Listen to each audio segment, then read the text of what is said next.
ஓம் சாந்தி. எல்லோரும் குஷியாக இருக்கிறீங்களா?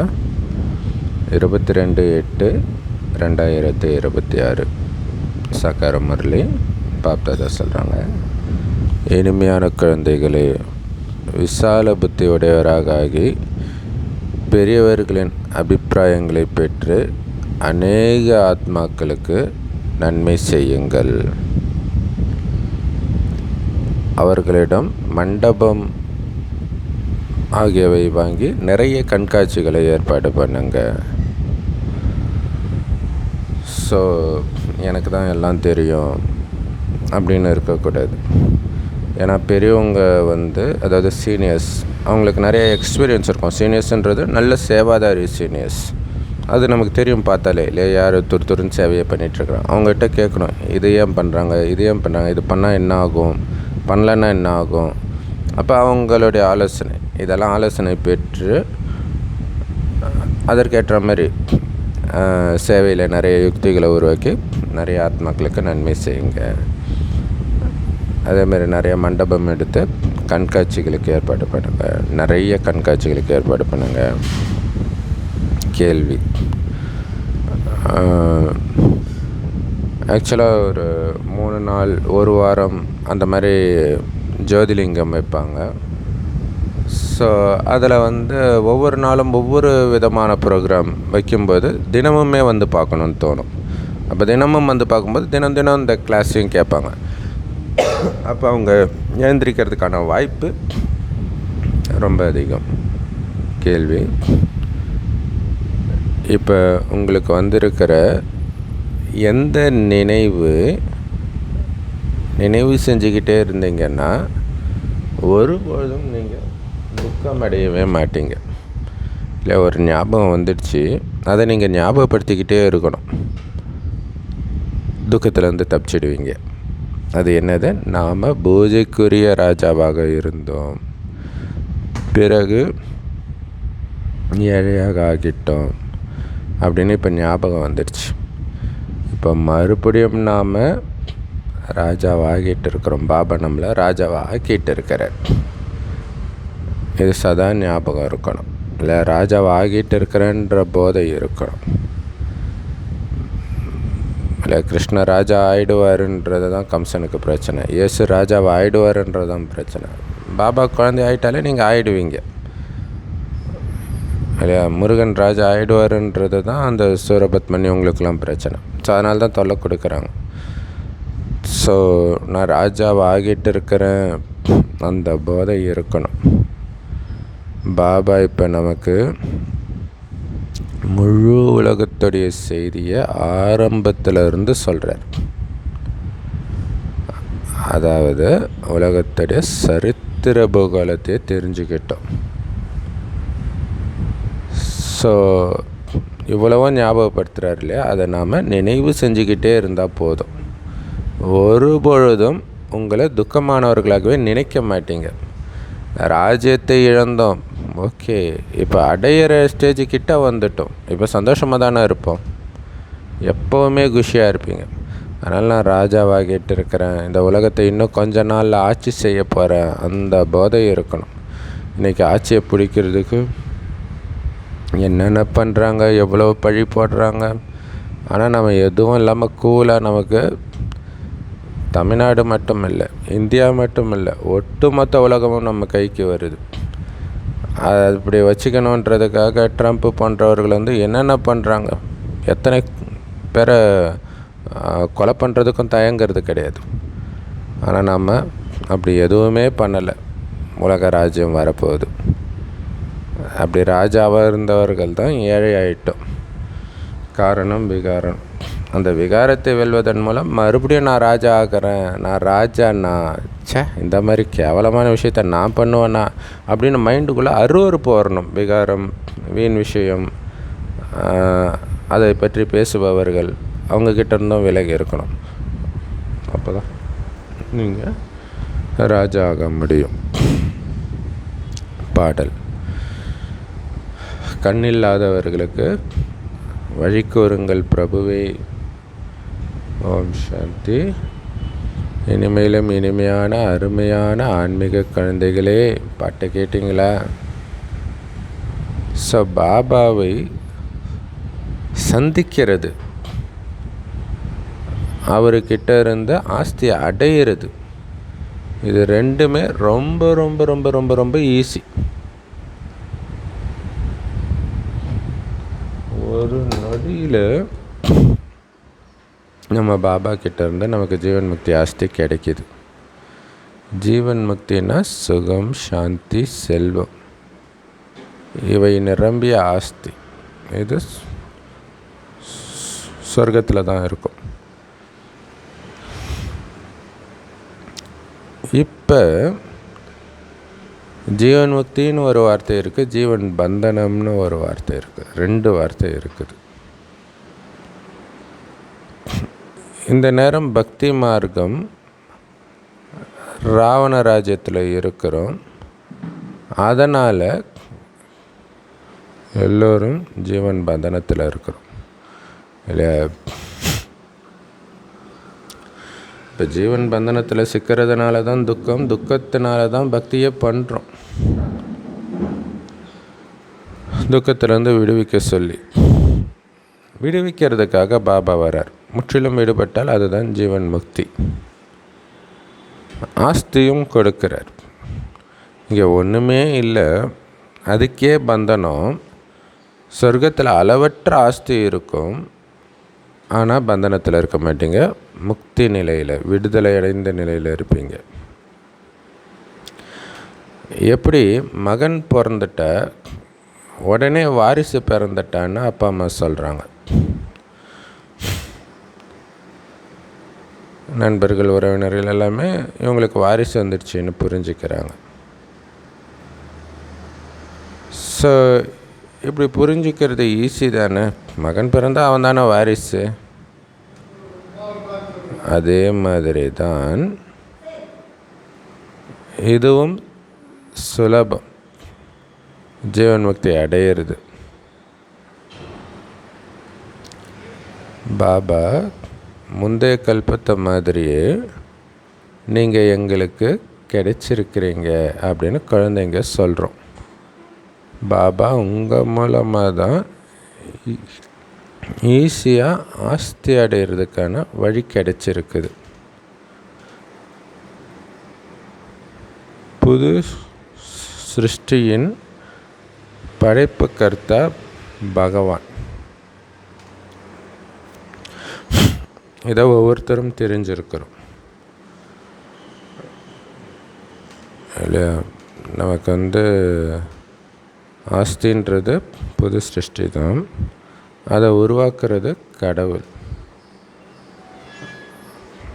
இப்போ அவர் அலையிறதுலேருந்து நம்மளை காப்பாற்றுறார். குழந்தை, இந்த ஆஸ்தி எதுக்கு அங்கே இங்கே அலைஞ்சிட்டு இருக்கிற? ஜஸ்ட்டு ஆஸ்தியை மட்டும் என்ன அவ்வளோதான். புத்தியை வேறு எங்கேயும் அலைய விடாத, முழு ஆஸ்தி உனக்கு வந்துடும்.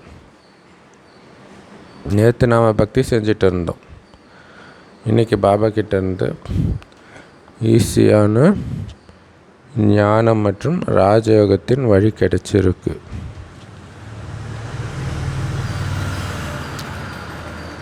ஸோ இந்த ஞானத்தை கேட்குறவங்க கூட எங்களுக்கு 2 அப்பாக்கள் இருக்கிறாங்கன்னா பிரம்மகுமாரிகள் மூலமாக தெரிஞ்சுக்கிட்டோம் அப்படின்னு அவங்களுடைய அனுபவத்தை சொல்லுவாங்க. ஸோ அது ரொம்ப முக்கியமான விஷயன்ற 2 அப்பான்றதை சொல்கிறது. இந்த அப்பா எதுக்கு, அந்த அப்பா எதுக்கு, வித்தியாசத்தை சொல்லணும். ஏன்னா 2 அப்பா இருக்கிறாங்கன்றது உங்களை தவிர வேறு யாருமே வாயால் சொல்ல முடியாது. சும்மா பேருக்கு ஏசப்பான்னு சொல்லலாம், அவர் எப்படி அப்பான்னு அவங்களுக்கு தெரியாது. இன்னொன்று அவர் அப்பாவும் கிடையாது, அவர் ஒன்றும் எதுவும் கொடுக்கலையே. உங்களுடைய ஒவ்வொரு விஷயமும் இங்கே அதிசயமாக இருக்குது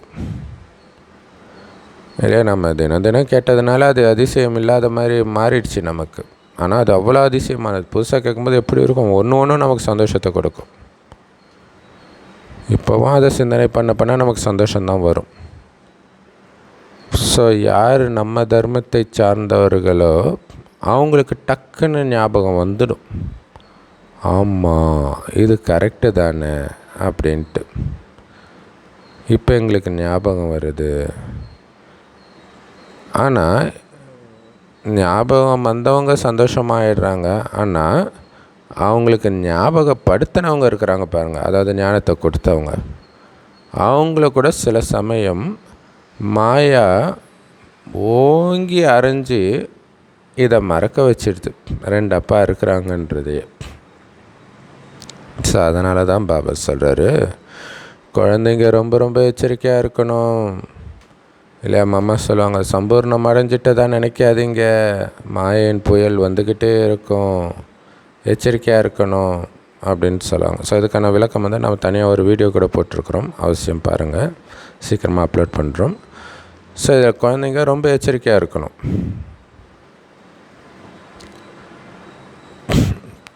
பாபா ஞாபகப்படுத்திக்கிட்டே தான் இருக்கிறார்.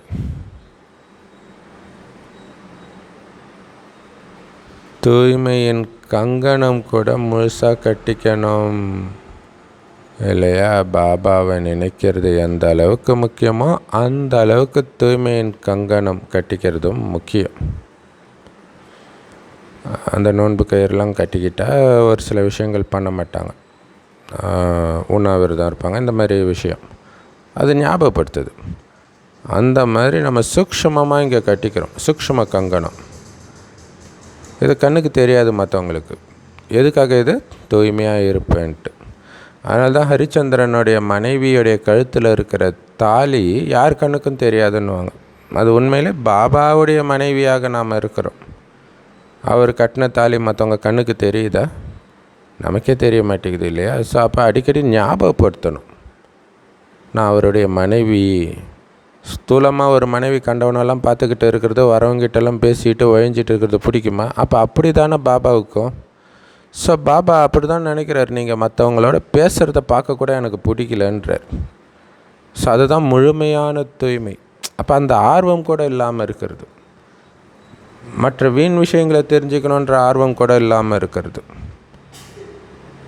ஸோ அப்படி இருக்கும்போது காமமும் அதில் அடக்கமாயிடும். ஸோ ரக்ஷாபந்தன் பற்றிய ரகசியம் என்னன்னு இப்போ தெரிஞ்சிருக்கிறீங்க. ஸோ ரக்ஷாபந்தன்றது தூய்மையாக இருப்போம். நம்ம மற்றவங்களுக்கு கட்டினாலும் கட்டாட்டினாலும் நம்ம எல்லாருக்கும் கட்டினா மாதிரி தான், எல்லோரும் நமக்கு கட்டினா மாதிரி தான். அப்படின்னு என்ன அர்த்தம்? எல்லோரும் எனக்கு சகோதர சகோதரிகள் தான் அர்த்தம். ஸோ யார் இந்த உறுதிமொழி எடுக்க வச்சது? பாபா, சுயம் பகவானே. ஏன்னா காமம் மிகப்பெரிய எதிரி, அதனால்தான் எல்லாத்தையும் இழந்தோம். இழந்ததை அடைவதற்காகத்தான் இனி காமத்தை தொட மாட்டோம். நிறைய பேர் இறக்குற நேரத்தில் தண்ணி அடிக்கிறத விட்டுருவாங்க. உயிரே போகுது அப்படிங்கிற டாக்டர் பயங்கர எச்சரிக்கை கொடுக்கும்போது ஐயோ உயிரே போகுதுன்ட்டு விட்டுருவாங்க. ஸோ அந்த மாதிரி தான் காமத்தினால்தான் எல்லாத்தையும் இழந்தீங்க. இப்போ உயிர் போகிற நேரம் இந்த உலகத்தை விட்டு. இப்போ தூய்மையாக இருங்க. நான் ஒரு பொழுதும் விகாரத்தில் ஈடுபட மாட்டேன்னு என்கிட்ட உறுதிமொழி எடுங்க. காமத்தில் விழ மாட்டேன்னு உறுதிமொழி எடுங்க. அழுக்காய்க்க மாட்டேன்னு உறுதிமொழி எடுங்கன்னு பாபா சொல்கிறார். மேலும் என்னை நினைவு செஞ்சுக்கிட்டே இருங்க. அப்போ அரை கல்பத்தின் பாவங்கள் எரிஞ்சு போயிடும். இல்லை, அரை கல்பத்தின் பாவத்தை எரிக்கணும்னா 2 விஷயம் பண்ணணும். மீண்டும் பாவம் பண்ணக்கூடாது. அதில் மகா பாவம் வந்து காமம். அடுத்தது பாபாவை நினைவு பண்ணிக்கிட்டே இருக்கணும். அப்போ பாபா உத்தரவாதம் கொடுக்கிறார், பாவங்கள் எல்லாம் எரிஞ்சிடும், ராஜ பதவியை அடைவீங்கன்ட்டு. குழந்தைங்க இதை புரிஞ்சுக்கிட்டு இருக்கிறாங்க. பாபாவே உத்தரவாதம் கொடுக்குறாரே, கண்டிப்பாக பாபாவை நினச்சா பாவம் அழிஞ்சிடும்னு. அப்போ இந்த விஷயம் வந்து கரெக்டாக தானே இருக்கும். பொற்கல்லன் கூட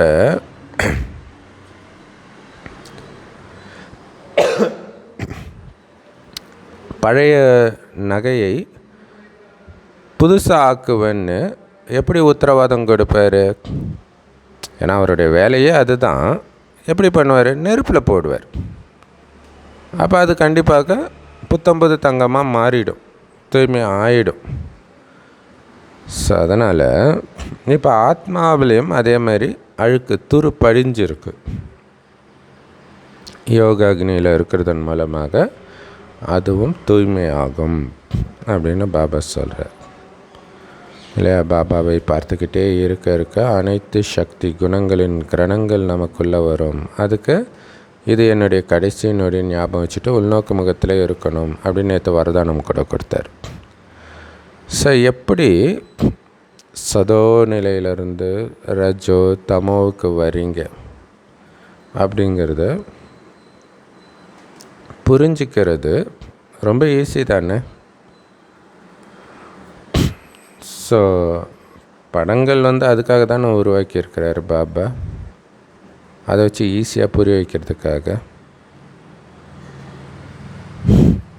இப்போ ஸ்கூல் காலேஜிலெல்லாம் யூனிவர்சிட்டிலெல்லாம் நிறைய விதவிதமான படங்கள் இருக்கும், அதை வச்சு புரிய வைக்கிறதுக்காக. அதே மாதிரி இது உங்களுடைய வரைபடம். நீங்கள் இதை வச்சு யாருக்கும் ஈஸியாக புரிய வைக்க முடியும். ஸோ ஞானக்கடல் பதித்த பாவனனாகிய தந்தை தான் இந்த வழியை நமக்கு சொல்கிறார். வேறு யாருமே பதித்தர்களை பாவனமாக ஆக்க முடியாது. அதாவது அழுக்காக இருக்கிற நம்மளை தூய்மையாக்க முடியாது. கண்ணில்லாத துக்கமுடைய மனிதர்களாக இருக்கிறாங்க எல்லாருமே. முதல் 2 யுகத்தில் துக்கமே இருக்காது, சுகமே சுகம்தான் இருக்கும். அதனால் அங்கே பக்தியும் இருக்காது. துக்கம் வந்தால் தான் பக்தி பண்ணுவாங்க. ஏன்னா அது சொர்க்கம். அங்கே எதுக்கு பக்தி பண்ண போகிறாங்க? பாரதத்துடைய இந்த நேரத்தில் இருக்கக்கூடிய மனிதர்கள் பாரதத்துடைய பழைய மனிதர்கள் 2 பேருக்கும் எவ்வளோ பெரிய வித்தியாசம் இருக்குது. ஆனால் இதை யாரும் புரிஞ்சுக்கிறது கிடையாது. எவ்வளவு பூஜை பண்ணுறாங்க, எவ்வளவுக்கு எவ்வளவு ஒருத்தர் பணக்காரராக இருக்கிறாங்களோ அந்த அளவுக்கு தேவி தேவதைகளுக்கு நிறைய நகைகள் போடுவாங்க. ஸோ பாபாவுக்கு சுயம் அனுபவம் இருக்குது. மும்பையில் இருக்கிற லக்ஷ்மி நாராயணன் கோயிலுடைய ட்ரஸ்டி லக்ஷ்மி நாராயணனுக்காக வைரங்களின் மாலை தயார் பண்ணாராம். பாபாவுக்கு அந்த ட்ரஸ்டியின் பேர் கூட இன்னும் ஞாபகம் இருக்குதான். முதல்ல சிவபாபாவுடைய கோயிலை கட்டினார், நல்ல அலங்காரம் பண்ணார். பிறகு தேவதைகளுடைய கோயிலை கட்டினார். ஸோ அதனால் லக்ஷ்மி நாராயணன் போன்றோருக்கு எவ்வளவு நகைகள் போட்டாங்க. ஏன்னா லக்ஷ்மி நாராயணனுக்கு தான் நகை போட முடியும், சிவனுக்கு போட முடியாது இல்லையா? அவர் அபிஷேக பிரியர் தான். ஸோ அப்போ அந்த நேரம் எவ்வளவு செல்வம் இருந்திருக்கக்கூடும் ஆரம்பத்தில் சொல்கிறார். துவாபரகத்தில் பக்தி தொடங்கும்போது சொல்கிறார். ஸோ கஜினி முகமது முதல்ல சிவனுக்கு தான் கோயில் கட்டுறாங்க, அப்புறம் தேவதைகளுக்கு கட்டுறாங்க. அதை கொள்ளையடிக்கிறதுக்காகத்தான் கஜினி முகமது நிறைய ஒட்டகத்தில் நிரப்பிக்கிட்டு போனானாம் தங்கம் வைர வைடூரியங்களை. அப்போ பாரதத்தில் எவ்வளோ ஏராளமான செல்வம் இருந்தது யோசிச்சு பாருங்கள். அவங்கள பொறுத்த வரைக்கும் பாரதமே சுரங்கம் தான், வந்தால் எடுத்துகிட்டு போயிடலாம், அப்படி இருந்தது. இப்போ தான் இதெல்லாம் நீங்கள் கரெக்டாக புரிஞ்சுக்கிறீங்க. நம்முடைய பாரதம் என்னவா இருந்துச்சு? நம்முடைய பாரதத்தில் குபேரருடைய கஜானா இருந்தது. வைர வைடூரியங்களுடைய கோயில்களை அமைச்சிட்டு இருந்தாங்க. இப்போ அந்த பொருட்கள் எல்லாம் இல்லை, எல்லோரும் கொள்ளையடிச்சிட்டு போயிட்டாங்க. இப்போ என்ன நிலைமை ஆகி இருக்குது பாருங்கள். ஸோ குபேரர் தான் செல்வத்துக்கு ஃபேமஸானவர் இல்லையா? ஸோ அந்த குபேரனுடைய செல்வமே இந்த பாரதத்தில் தான் இருந்துச்சு. அதனால்தான் இவ்வளோ வைர வைடூரியங்களை வச்சு கோயில் கட்டினாங்க. இப்போ அது எல்லாத்தையும் கொள்ளையடிச்சிட்டு போயிட்டாங்க. இப்போ பாரதத்துடைய நிலைமை என்னவாக இருக்குது பாருங்கள். ஸோ எல்லாத்துக்கும் காரணம் விகாரத்தில் விழுந்ததுனால தான். நீங்கள் தான் பூஜிக்கத்தக்க செல்வந்தர்களாக இருந்தீங்க. பிறகு நீங்களே 84 பிறவிகள் எடுத்து முழுசாக ஏழையாகிட்டீங்க. இப்படிப்பட்ட விஷயங்களை அடிக்கடி நினைவு செய்யணும்னு பாபா சொல்கிறார். பூஜிக்கத்தக்க பணக்காரராக இருந்த நீங்களே 84 பிறவி எடுத்து முழுசாக ஏழை ஆகிட்டீங்கன்னா பாருங்கள். இதை அடிக்கடி நினைவு செய்யணுன்றார். நான் எப்படி இருந்தேன் இல்லையா? இப்போ ஒரு மிகப்பெரிய பணக்காரன் அவர் தண்ணி அடிக்கிற பழக்கத்தினாலேயோ அல்லது பெண்ணின் பழக்கத்தினாலேயோ அனைத்தையும் இழந்துட்டான்னு வச்சுக்கோங்களேன். நான் எப்படி இருந்தேன் தெரியுமான்றதை திரும்ப திரும்ப ஆசைப்படும் போது அந்த பலகீனத்துலேருந்து அவன் வெளில வருவான். அதுக்காகத்தான் பாபா இதை நினைக்க சொல்கிறார். நீங்கள் எவ்வளோ இப்போ அந்த சக்கரத்தை சுத்தம் சொல்கிறதுக்கு அதுவும் ஒரு காரணம். ஆத்ம பயிற்சி வர்றது ஒரு காரணம்.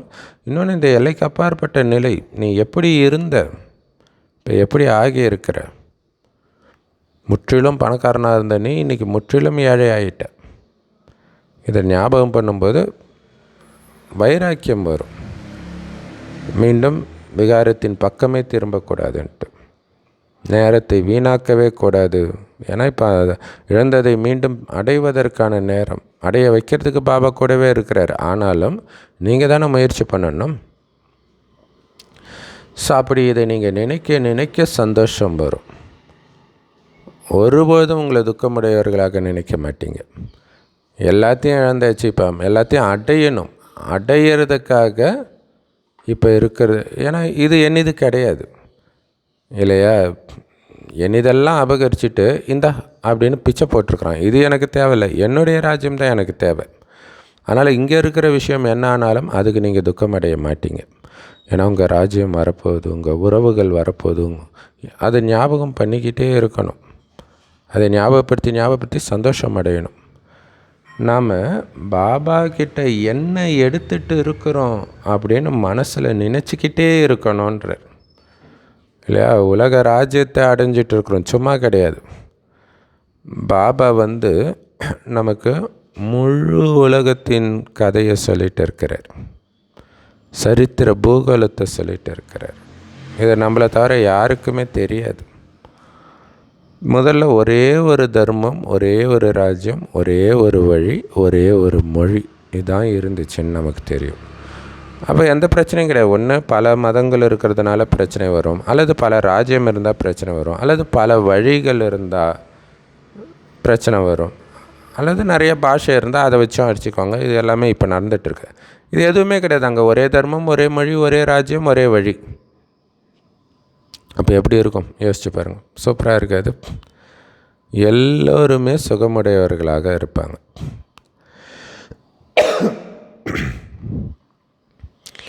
ஸோ பிறகு தான் இந்த மாதிரி தங்களுக்குள்ளே சண்டை போட ஆரம்பிக்கிறாங்க. துவாபரயுகத்தில் கொஞ்ச நேரம் கழிச்சு அப்போ தான் பாரதம் துண்டு துண்டாக ஆகுது. முதல்ல அப்படியெல்லாம் கிடையாது. அங்கே எந்த ஒரு துக்கமும் இருக்காது. நோய் நொடியுடைய பேர் அடையாளமே இருக்காது. அதோடைய பேரே சொர்க்கம்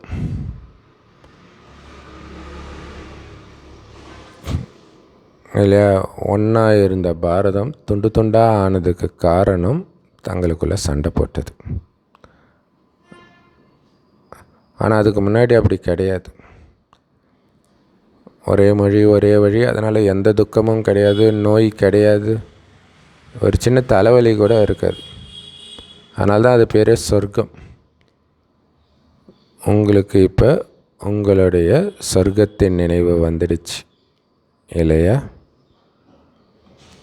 உண்மையிலே கல்பமாக நாம் இப்படி மறந்துடுறோம். பிறகு பாபா வந்து தான் ஞாபகப்படுத்துகிறார். அதை ஏன் ஞாபகப்படுத்தாது? ஞாபகப்படுத்துறதன் மூலமாக தான் நமக்கு சந்தோஷம் வருது. அதான் முக்கியமான விஷயம். இல்லை, எல்லா மதத்துலேயும் உலகம் அழிய போகுது இதைத்தான் சொல்கிறாங்களே தவிர, இதை தொடர்ந்து சொர்க்கம் வரப்போகுது, இதே பாரத பூமி சொர்க்கமாக போகுது, அங்கே நீயே தான் ராஜாவாக போகிறேன்னு எந்த மதத்துலேயும் சொல்கிறது கிடையாது. அதை திரும்ப திரும்ப நினைக்க சொல்கிறார்.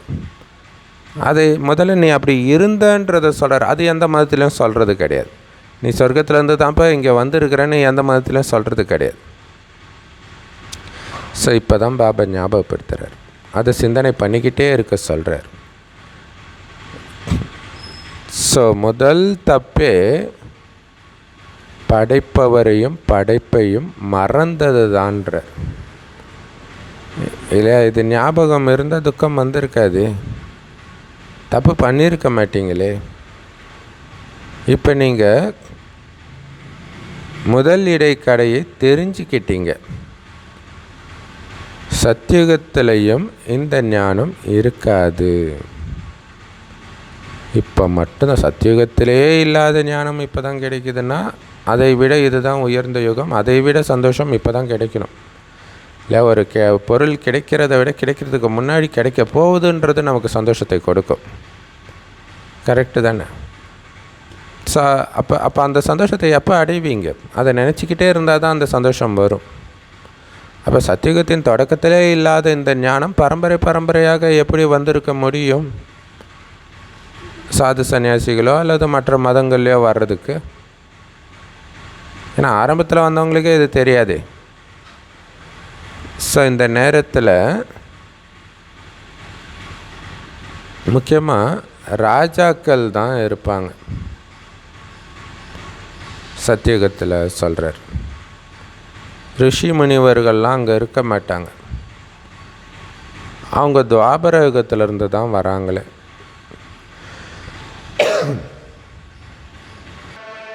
ஸோ ராஜாக்களின் ஆதாரத்தில் தான்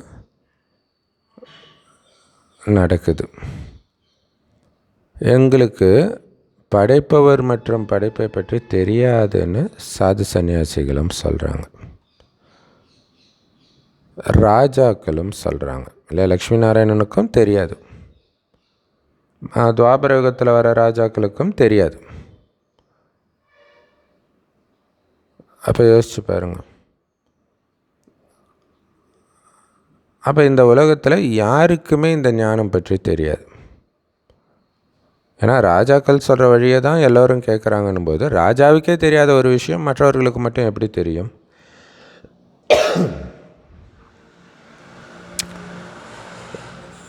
இப்போ குழந்தைகளாகிய நீங்கள் எவ்வளவு அறிவாளியாக ஆகியிருக்கிறீங்க.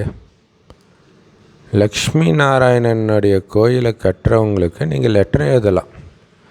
இத்தனை லட்சக்கணக்கான ரூபாய் செலவு செஞ்சு கோயில் கட்டுறீங்களே, ஆனால் அவங்களுடைய வாழ்க்கை சரித்திரம் பற்றி உங்களுக்கு தெரியுமா? அவங்கள பற்றி தெரிஞ்சிருக்கணும்ல. கோயில் கட்டுறீங்க இல்லை, இப்போ அம்பேத்கர் சிலை பயங்கரமாக காசு கொடுத்து கட்டுறாங்க. அவர் யார், அவர் என்ன பண்ணாருன்னே தெரியாமல் கட்டினா அது நியாயமான விஷயம் தானே? அப்போ தெரிஞ்சுக்கணுன்னு கூப்பிடுவாங்கள்ல. அதே மாதிரி லக்ஷ்மி நாராயணன் கோயில் கட்டுறவங்களுக்கு இந்த மாதிரி லெட்டர் எழுதுங்க, நாங்கள் உங்களுக்கு சொல்கிறோம் அவங்க யாருன்ட்டு.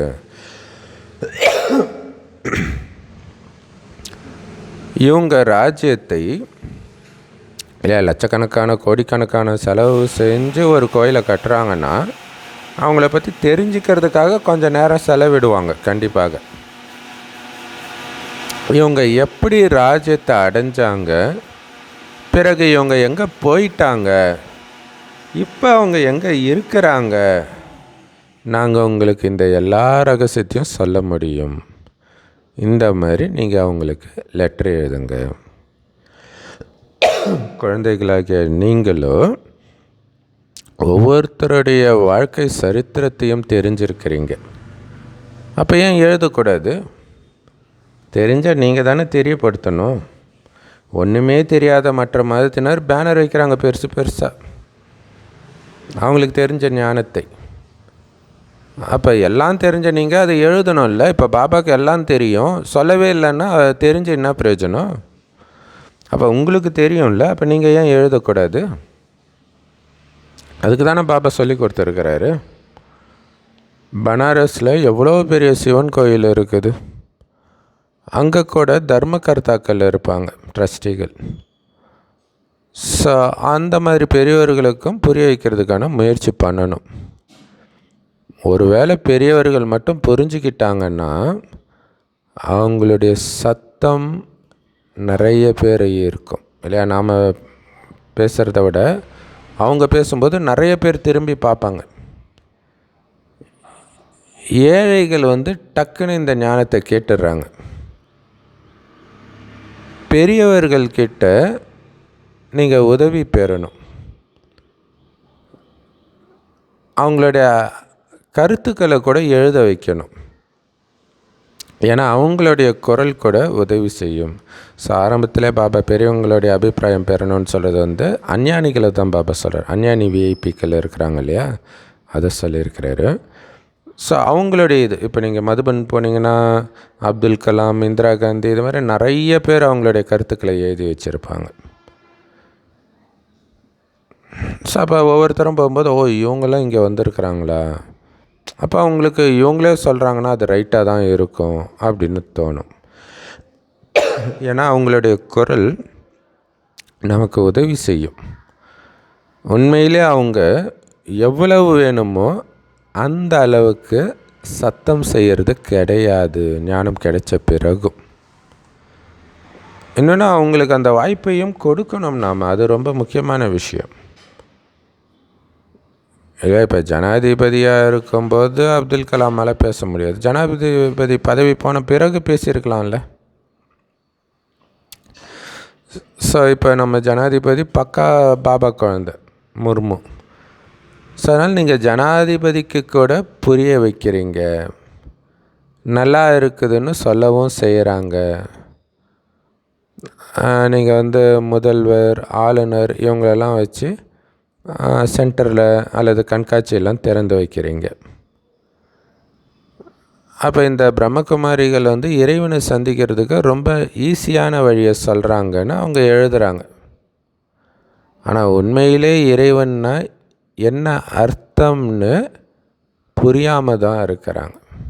ஏதோ நல்லா இருக்குது அதனால் நல்ல வழி அப்படின்னு மட்டும் எழுதிடுறாங்க. அந்த நேரம் மட்டும் வழி நல்லா இருக்குது அப்படின்னு சொல்லிடுறாங்க. ஸோ அமைதிக்கு இல்லை, வழி தெரிஞ்சால் அந்த வழியை அவங்க சொல்லுவாங்களே, தெரியாதனால்தான் நல்ல வழின்ட்டு போயிடுறாங்க. ஸோ அமைதி கிடைக்கிறதுக்கான வழி நல்லா இருக்குது, ஆனால் அவங்களும் புரியாமல் இருக்கிறாங்க இல்லையா? அது இப்போ சொல்லலாம், ஜனாதிபதி முர்மு பக்கா பாபா குழந்தை, டெல்லி முதல்வர் பக்கா பாபா குழந்தை. ஆக்சுவலாக நிறைய முதல்வர்கள் பாபா குழந்தையாக இருக்கிறாங்க, தினமும் முரளி படிக்கிறாங்க. ஆனால் ஏன் அதை சொல்ல மாட்டுறாங்கன்றது நமக்கு புரிய மாட்டேங்குது. இப்போ ஒரு ஆன்மீக விழாவில் கலந்துக்கும் போது அப்போ சொல்லலாம்ல. ஸோ ஆரம்பத்தில் இது அமைதி கிடைக்கிறதுக்கான வழி நல்லா இருக்குதுன்னு மட்டும் சொல்லிட்டு இருந்தாங்களே தவிர அவங்களுக்கு உண்மையிலே எதுவுமே புரியாமல் தான் இருந்துச்சு. பாபா மிகப்பெரிய மனிதர்களுக்கு புரிய வைக்கிறதுக்காக கூட சொல்கிறார் இல்லை, பெரியவங்களுக்கெல்லாம் புரிய வைங்கன்றார். ஸோ நம்ம பிரதமர் பல முறை மதுபனுக்கு வந்திருக்கிறார். பிரதமர் ஆகிறதுக்கு முன்னாடியே முதல்வராக இருந்தார் இல்லையா, குஜராத் முதல்வர். குஜராத் பக்கம் தானே ராஜஸ்தானுக்கு. ஸோ அடிக்கடி வந்துக்கிட்டே இருப்பார். பட் ஆனால் அவருக்கு புரியலன்னு நினைக்கிறேன், அதனால தான் எல்லா இதுக்கும் போயிட்டுருக்கிறார். ஸோ மிகப்பெரிய மனிதர்கள்கிட்ட இருந்து பெரிய பெரிய ஃபேமஸான மண்டபங்களை வாங்கிக்கோங்க. நாங்கள் எல்லா மனிதர்களின் நன்மைக்காக இந்த கண்காட்சியை நிரந்தரமாக வைக்க விரும்புகிறோம் அப்படின்னு சொல்லுங்கள். விளம்பரம் மட்டும் செஞ்சால் போதும். இந்த மாதிரி 50-100 மண்டபங்கள் எடுக்கணும். பாரதமாக ரொம்ப பெருசு இல்லையா? ஒவ்வொரு நகரத்திலும் 10-12 மண்டபம் எடுத்துக்கோங்கன்றார். இத்தனை மண்டபங்களில் கண்காட்சிகள் நடக்குது அப்படின்னு பத்திரிகைகளை வெளியிடணும். சூப்பர் இல்லையா? ஸோ ஒவ்வொரு ஊரில் இருக்கிற ஃபேமஸான மண்டபத்தை எல்லாம் எடுத்துக்க சொல்கிறேன். இப்போ சினிமா அப்படி தானே. சினிமா இந்தந்த தேட்டரில் ரிலீஸ் ஆகிருக்குதுன்ட்டு விளம்பரம் பண்ணுவாங்களே, அந்த மாதிரி இந்தந்த மண்டபத்தில் இது நடக்குது அப்படின்னு ஒரே டைமில் போடும்போது என்னடா இது அப்படின்னு பார்க்கணுன்னு தோணும் தானே எல்லாருக்கும். ஸோ யாருக்கு புரிஞ்சிக்கணும்னு இருக்குதோ அவங்க புரிஞ்சிக்கட்டும். பிறகு எத்தனை பேருக்கு நன்மை நடக்கும்னு மட்டும் பாருங்கள். குழந்தைங்க மிகவுமே பரந்த புத்தி உடையவர்களாக ஆகணும் இல்லையா? அந்தந்த நேரத்துக்கு ஏற்ற மாதிரி அடாப்ட் ஆகிக்கணும், அந்தந்த டெக்னாலஜியை பயன்படுத்தணும். இல்லை இன்றைக்கெல்லாம் பார்த்திங்கன்னா அந்த ஹடயோகிகள் கிளாஸ் வைக்கிறத யூடியூப்பில் தான் விளம்பரம் பண்ணுறாங்க. ஸோ யூடியூப்பில் பண்ணால் இன்னும் பயங்கரமாக ரீச் ஆகும். குழந்தைங்க சேவை செய்யணும் இல்லையா?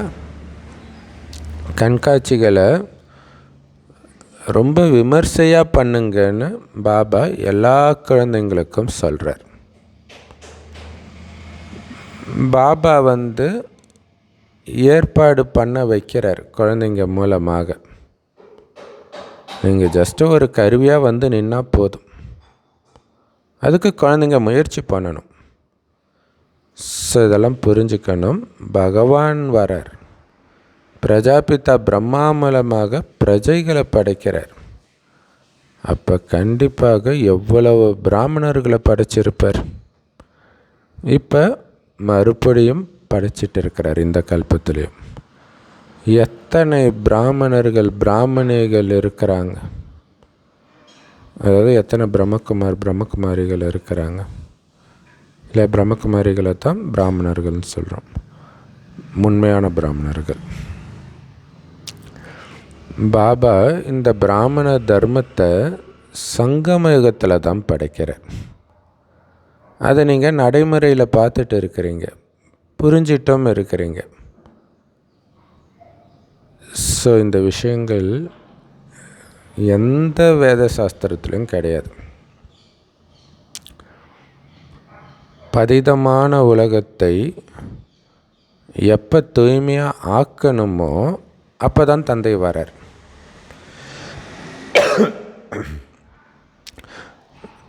அதே மாதிரி தான் நம்மளும் எப்போ தூய்மை ஆகணுமோ அப்போ தான் பாபா நமக்கு கிடைக்கிறார்.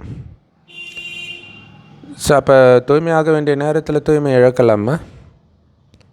ஏன்னா பாபா கிடச்சிட்டாருனாலே இது தூய்மை ஆக வேண்டிய நேரம்னு புரிஞ்சுக்கணும்.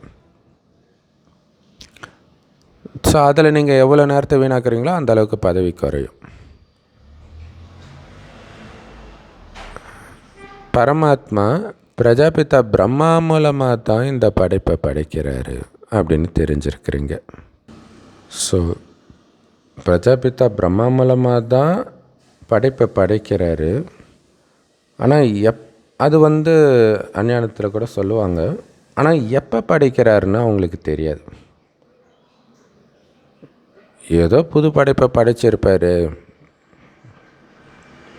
அப்படின்னு அவங்க நினைக்கிறாங்க. ஏன்னா பிரம்மாவை சூக்ஷ்மவதனத்தில் இருக்கிறதா நினைக்கிறாங்க.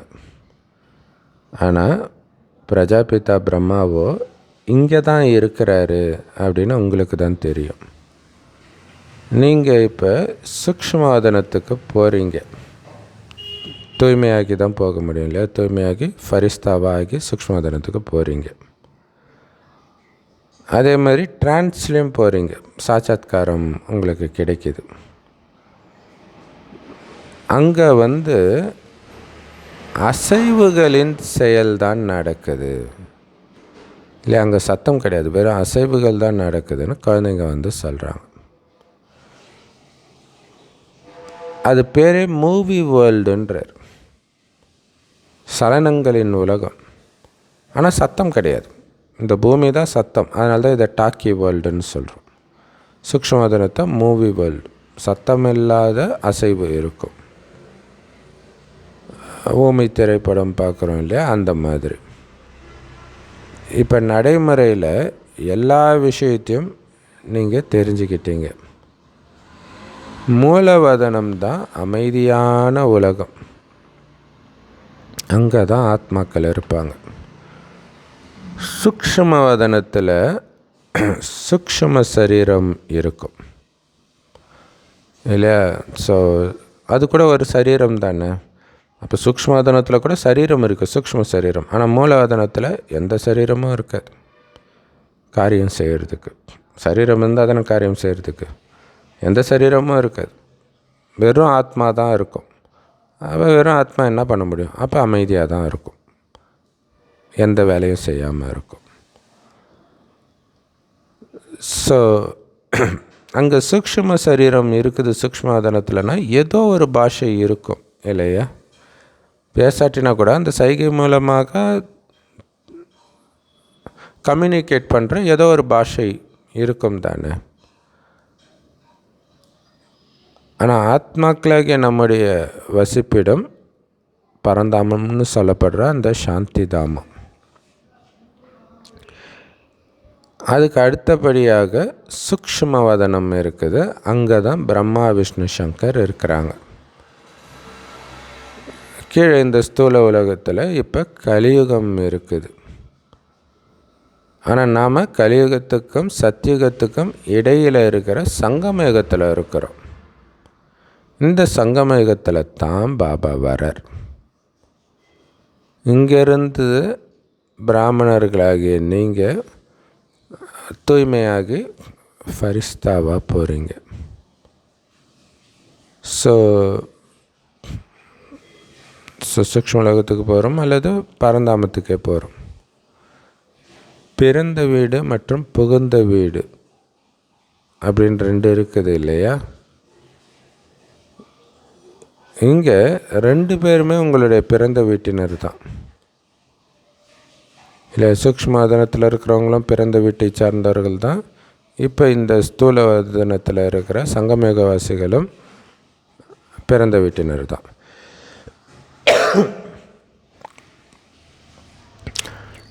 ஸோ பாபா தாதா ரெண்டு பேருமே குழந்தைகளை மலராக ஆக்கிறதுக்காகத்தான் உழைக்கிறாங்க. முகமதியர்கள் கூட கார்டன் ஆஃப் அல்லான்னு சொல்கிறாங்க. ஸோ இன்னொன்று சிவபாபா பிரம்மா பாபா ரெண்டு பேருமே பிறந்த வீட்டை சார்ந்தவர்கள் தான். ஸோ முகலாய மன்னர்கள் அல்லாவின் பூந்தோட்டம்னு சொல்கிறாங்க. கராச்சியில் ஒரு பைல்வான் இருந்தாராம். அவர் முன்னாடி நின்னாலே அவரை பார்த்தபடியே விழுந்துடுவாங்களாம். ஐயோ இப்படி இருக்கிறாரு, இவர் கூட எங்கே சண்டை போடுறது அப்படின்ட்டு.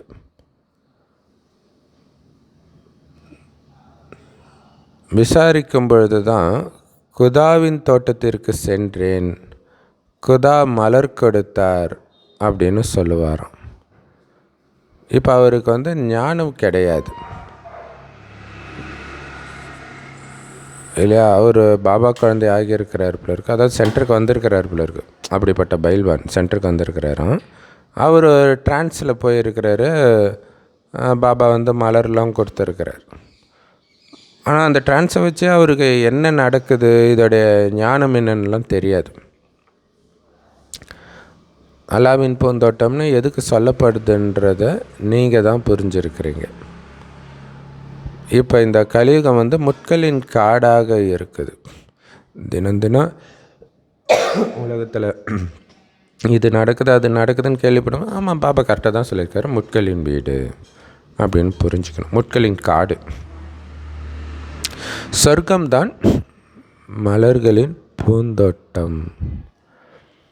உங்கள் புத்தியில் இப்போ நாடகத்துடைய முழு ரகசியமும் இருக்குது. சத்தியுகம்னா என்ன, கலியுகம்னா என்ன, என்ன வித்தியாசம் ரெண்டுத்துக்கும் இடையில் அப்படின்னு நமக்கு தெரியுது. அதனால் உங்களுக்கு மிகுந்த குஷி இருக்கணும். முழு சக்கரமும் இப்போ உங்கள் புத்தியில் இருக்குது. ஸோ இதை பற்றிய விஸ்தாரமும் நிறையவே இருக்குது. அதை விஸ்தாரப்படுத்தி சந்தோஷப்படணும். ஆனால் உங்களுடைய புத்தியில் சாரமாக பதிஞ்சு இருக்குது சுருக்கமாக. ஸோ குழந்தைகளாகிய நீங்கள் படைப்பவராகிய தந்தை மூலமாக படைப்பவர் மற்றும் படைப்பின் ஞானத்தை தெரிஞ்சுக்கிட்டோம். பிரம்மாவை படைப்பவர்னு சொல்ல மாட்டாங்க. படைப்பவர் ஒருத்தர் தான் இல்லையா? அதனால் அந்த படைப்பவர்கிட்ட மட்டும்தான் நம்ம பலியாகிறோம், பிரம்மா கிட்ட கிடையாது. ஸோ முதல் படைப்பு இந்த பிரம்மா. சிவபாபாவுடைய முதல் படைப்பு பிரம்மா. அவர் மூலமாக நாம் படைக்கிறதுனால அவருடைய குழந்தையாகிறோம். ஸோ பிறகு கிருஷ்ணருடைய படைப்புன்னு சொல்லுவாங்க இல்லையா? தேவதை ஃபஸ்ட்டு பிராமணனை தான் படைக்கிறார், பிறகு தான் தேவதை. பிராமணன் தேவதை ஆகிறாங்க. ஸோ பிரம்மா இருக்கிறாரு. அப்போ பிராமணர்களும் கண்டிப்பாக இருக்கணும் தானே? பாண்டவர்களை பிராமணர்கள்னு சொல்ல மாட்டாங்க.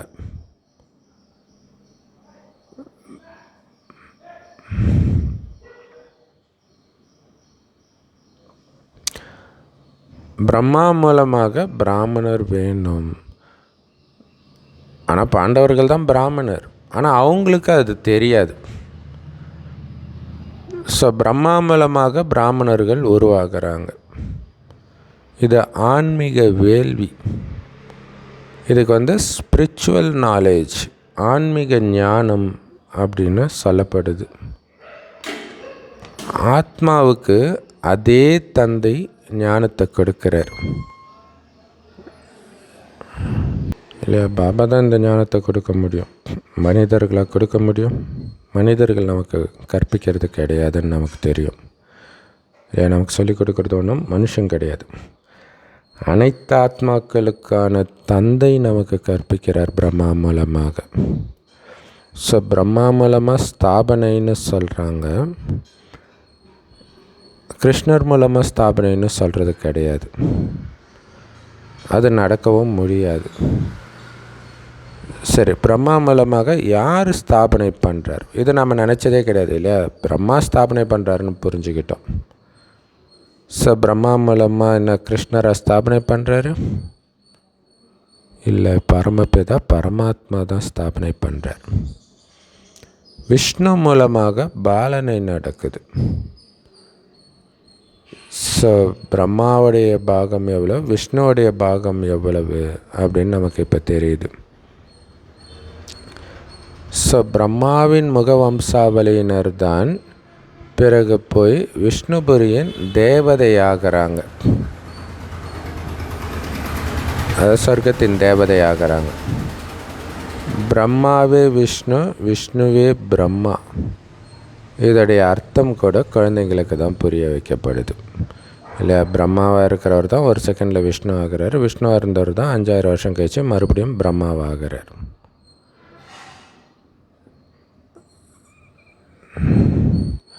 ஸோ பிரம்மா விஷ்ணு ஆகிறதுக்கு ஒரு நொடி, விஷ்ணு பிரம்மா ஆகிறதுக்கு 84 பிறவிகள் எடுக்க வேண்டி இருக்குது. எவ்வளோ அதிசயமான விஷயங்கள்! ஆனாலும் இதை யாரும் புரிஞ்சிக்க முடியாமல் இருக்கிறாங்க. இது எல்லையற்ற விஷயங்கள் இல்லையா? எல்லையற்ற தந்தைக்கிட்ட இருந்து எல்லையற்ற படிப்பை படித்து எல்லையில்லாத ராஜ்யத்தை அடையணும். ஸோ எல்லையற்ற ராஜ்யத்தை எல்லையற்ற படிப்பின் மூலமாக தான் அடைய முடியும். அதை கொடுப்பவர் எல்லையற்ற தந்தை. சிருஷ்டி சக்கரத்தையும் தெரிஞ்சுக்கணும். ஆத்மா தான் சரீரத்தின் மூலமாக எல்லாத்தையும் தெரிஞ்சுக்குது.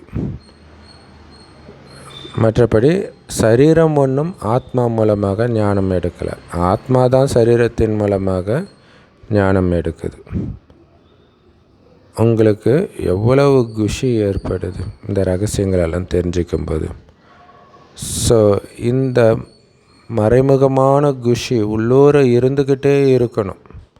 நான் ஆத்மா ராஜாவாக போகிறேன் அப்படின்ட்டு. படைப்புடைய சமஸ்காரம் ஆத்மாவில் இருக்குது. துக்கம் கூட ஆத்மாவுக்கு தான் ஏற்படுது. என்னுடைய ஆத்மாவை துக்கப்படுத்தாதீங்க அப்படின்னு சொல்கிறாங்க. குழந்தைங்களுக்கு இப்போ எவ்வளவு தெளிவு கிடைக்கிது. ஸோ அதனால தான் என்னுடைய ஆத்மாவை துக்கப்படுத்தாதீங்க, வேதனைப்படுத்தாதீங்க அப்படின்னு சொல்கிறாங்க. ஸோ ஒரு காலத்தில் இப்படி சொல்கிற பழக்கமே இருந்துச்சு இப்படி இருக்குது. பைபிளில் கூட இந்த வார்த்தை இருக்கும். ஸோ குழந்தைங்களுக்கு இப்போ எவ்வளவு தெளிவு கிடைச்சிருக்குது இல்லையா? தெளிவு கிடைச்சிக்கிட்டே இருக்குது. அதனால் உங்களுக்கு குஷி இருக்குது. ஞான கடல் கிட்டேருந்து புத்துணர்வு அடைந்து மேகங்கள் ஒன்று சேர்ந்து மழை பொழியணும். சூப்பர் இல்லையா? ஸோ ஒவ்வொருத்தரும் ஒவ்வொரு மேகம், எல்லா மேகமும் ஒன்று சேர்ந்து ஞான மழை பொழியணும். அதாவது ஒன்றா சேவை செய்யணும். தங்களுக்குள்ளே ஒன்று சேர்ந்து கண்காட்சி முதலியவற்றை தயார் செய்கிறதுல உதவி செய்யுங்க. ஆர்வம் இருக்கணும். சேவை சேவை சேவைன்னு ஆர்வம் இருக்கணும். நல்லது. ஸோ 24 மணி நேரமும் சேவை சேவை சேவைன்னு அந்த ஆர்வத்திலேயே இருக்கணும். ஒருவருக்கொருவர் உதவி செய்து சேவை செய்யணும். அற்புதமான முரளி கொடுத்த அன்பான தாய் தந்தை பாப்தாதாக்கு அன்பு நினைவுகள் மற்றும் காலை வணக்கம். பாபா சொல்கிறாங்க, பாபா மூலமாக கிடைச்சிருக்கிற ஞானத்தை நினைவு செஞ்சு அளவற்ற குஷியில் இருக்கணும். நான் தான் உலகத்துக்கே ராஜாவாக இருந்தால் மீண்டும் ஆக போகிறேன்ற அந்த போதையில் இருக்கணும். ஸோ பரந்த புத்தியுடையவர்களாகி அமர்க்கலமாக சேவை செய்யணும். தந்தை மூலமாக கிடைச்சிருக்கிற நினைவுகளை ஒருபோதும் மறக்கக்கூடாது. நினைவு செஞ்சுக்கிட்டே இருக்கணும் இல்லையா? பாபா ஞாபகப்படுத்திய விஷயங்களை பாபா கிட்ட தூய்மையாக இருப்பேன்னு சத்தியம் பண்ணியிருக்கிறீங்க இல்லையா? அதை முழுசாக கடைப்பிடிக்கணும். வரதானம், விடுபட்ட தன்மையின் பயிற்சியின் மூலமாக ஃபரிஸ்தா ஸ்வரூபத்தின் சாட்சாத்காரத்தை செய்விக்கக்கூடிய நிரந்தர சகஜ யோகி ஆகுங்கள். ஸோ ஃபரிஸ்தானாலே விடுபட்ட தன்மை தான். ஸோ அப்போ ஃபரிஸ்தா ஸ்வரூபத்தில் இருந்தீங்கன்னா அதாவது விடுபட்ட தன்மையின் பயிற்சியிலே இருந்தீங்கன்னா அந்த ஃபரிஸ்தா ஸ்வரூபம் மற்றவர்களுக்கு சாட்சாத்காரமாகும். அப்படி சாட்சாத்காரம் செய்ய வைக்கக்கூடிய நிரந்தர சகஜ யோகி ஆகுங்கள். அதுக்கு விளக்கம், ஸோ எப்படி எந்த ட்ரெஸ்ஸும் போட்டுக்கிறதோ போடாமல் இருக்கிறதோ உங்கள் விருப்பம் இல்லை. நீங்கள் நினச்சா அந்த ஷர்ட்டையை போட்டுக்கலாம், தேவையில்லைன்னா கழட்டி போட்டுக்கலாம். ஸோ அதே மாதிரி அனுபவம் இந்த உடல்ன்ற ஆடையிலும் இருக்கணும் இல்லை. எப்படி இந்த ட்ரெஸ்ஸு போட்டு இந்த காரியம் செஞ்சோம், காரியம் முடிஞ்ச உடனே அந்த ட்ரெஸ்ஸை கழட்டி வச்சுட்டோம். இப்போ சமைக்கிறதுனா அதுக்கு ஸ்பெஷல் ட்ரெஸ் போடுவாங்களே, உடனே கழட்டி வச்சிடுறாங்க. ஸோ அந்த மாதிரி உடல் மற்றும் ஆத்மா இரண்டின் பற்றற்ற தன்மை இருக்கணும் இல்லை. ட்ரெஸ்ஸு மேலே நமக்கு பற்று கிடையாதுல்ல, அதனால தான் அந்த வேலை முடிஞ்சோடனே அந்த ட்ரெஸ்ஸை கழட்டி வச்சிடறோம். வெளியில் போகிறோம், மழை பெய்யுது, ரெயின் கோட் போட்டு போகிறோம், வீட்டுக்கு வந்தோடனே டக்குன்னு கழட்டி வச்சிடறோம். ஏன்னா அது மேலே பற்று கிடையாது. ஸோ அந்த மாதிரி உடல் மேலே பற்று இருக்கக்கூடாது. ஸோ நடந்தாலும் சுற்றினாலும் அப்படி அனுபவம் ஆகணும். நான் வேறு, உடம்பு வேறு. அப்போ தான் நிரந்தர சகஜ யோகின்னு சொல்ல முடியும்.